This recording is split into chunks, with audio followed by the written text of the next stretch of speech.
भाटी जी, कब कार्रवाई होगी ऐसे लोगों पर, जिसमें स्वामी प्रसाद मौर्य का भी नाम है? वो कोई पूछ भी रहे हैं, हो, इसलिए आपसे कोई जवाब ले भी रहा हो। हूं। ये विरोधी है जी, राम विरोधी। हमें कहने में कोई हिचक नहीं है कि रामचरितमानस में कुछ पंक्तियां ऐसी हैं जिसमें शूद्रों को और महिलाओं को गालियां दी गई हैं, उन्हें नीच बताया गया है। ये एक नैतिक प्रश्न है, कानून का प्रश्न है। संविधान हमारा इसकी इजाजत नहीं देता।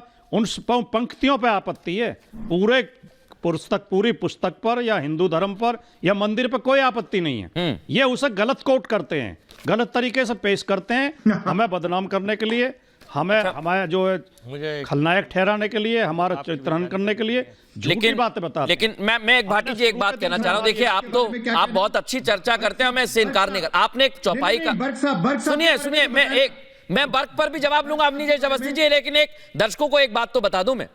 बात यह है कि अगर आप मानस में लिखी हुई चौपाइयों को शूद्रों के खिलाफ या महिलाओं के खिलाफ बताते हैं तो उसमें जो शब्द के अर्थ हैं उसमें भी हमें जाना होगा। और अगर हम शूद्रों के अपमान को लेकर तमाम सवाल खड़े कर रहे हैं तो मैं फिर कहना चाह रहा हूं सर, किसी भी स्मृति में कहीं भी शूद्रों का अपमान नहीं किया गया। मनुवादी होने के भी कई आपने सवाल उठाए हैं, लेकिन मनु स्मृति में भी, मैं दर्शकों को भी यह बताना चाहूंगा कि आप इसे जाके पढ़ सकते हैं। नहीं, मैं एक बात कह रहा हूं, जन्म से ही हर आदमी शूद्र होता है। आप पढ़ें लिखें, आपका कर्म आपको तय करता है। ये आप पढ़ सकते हैं भाटी जी, आप कह लीजिए। इसके बाद अपनी जैसे अवस्थी जी। नहीं, ये तो बोल चुके। मैं आ रहा हूं, बस एक मिनट अजय जी, मैं आपको समय दूंगा, निश्चिंत रहिए, दूंगा मैं आपको। भाटी जी कहिए। मुझे 10 सेकंड दे दीजिएगा। जी। नहीं, मनुस्मृति तो शूद्रों के लिए कलंक है। मनुस्मृति में इतनी खराब बातें लिखी हुई हैं। शूद्र को स्वतंत्र रहने का कोई अधिकार नहीं है। किस श्लोक में बताइए जरा। शूद्र धनार्जन नहीं कर सकता। बताइए किस श्लोक में भाटी जी आज। शूद्र शिक्षा प्राप्त नहीं कर सकता।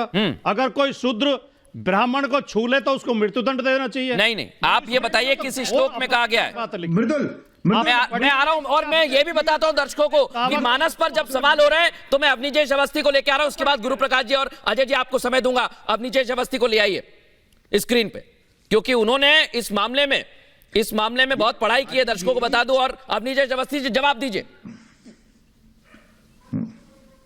मैं दोनों बातों का जवाब देता हूं। इन्होंने, मनुस्मृति ने कहा है कि जन्म से हर एक व्यक्ति शूद्र होता है। अपने संस्कारों से परिष्कार करके वो किसी भी वर्ण में जा सकता है। तो जो व्यक्ति शूद्रों को नहीं है, जो जन्म से है, हर एक व्यक्ति है, वो आपके हिसाब से, वर्ण के हिसाब से वो ब्राह्मण में क्षत्रिय भी हो सकता है, लेकिन वो शूद्र ही रहेगा। समझे भाटी साहब, आपकी समझ से परे की चीज है। एक बात दूसरी, सुन लीजिए, बीच में मत बोलिए। आपके अच्छा सुन लीजिए। नहीं, इस पर मैं, देखिए, शास्त्रार्थ करेंगे तो मुझे बहुत अंदर तक जाना होगा। आप झूठ बोल रहे हैं। नहीं, गलत बात है। गलत कह रहे हैं।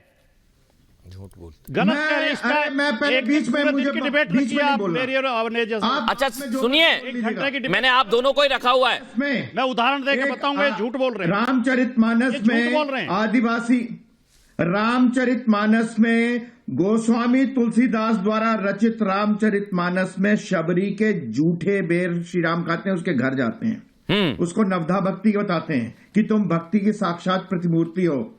समझे? अच्छा, मैं इस डिबेट को, निषाद राज उनको गले से एक मिनट बस, मैं इस डिबेट का अंत करना चाह रहा हूं और एक श्लोक पढ़ना चाह रहा हूं यहां पर। सुन लीजिए, क्योंकि मैंने मृदुल जी एक मेरे पास थोड़ी सी आवाज भी कम आ रही है। एक मिनट सुन लीजिए मेरी बात।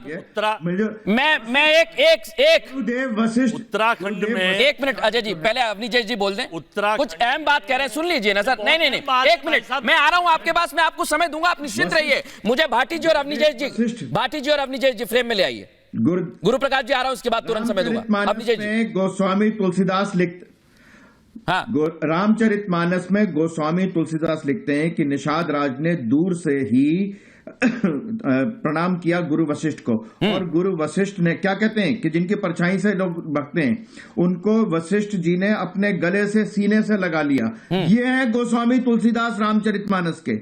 समझे? पढ़ लो पहले, फिर आना मेरे पास। अच्छा सुनिए।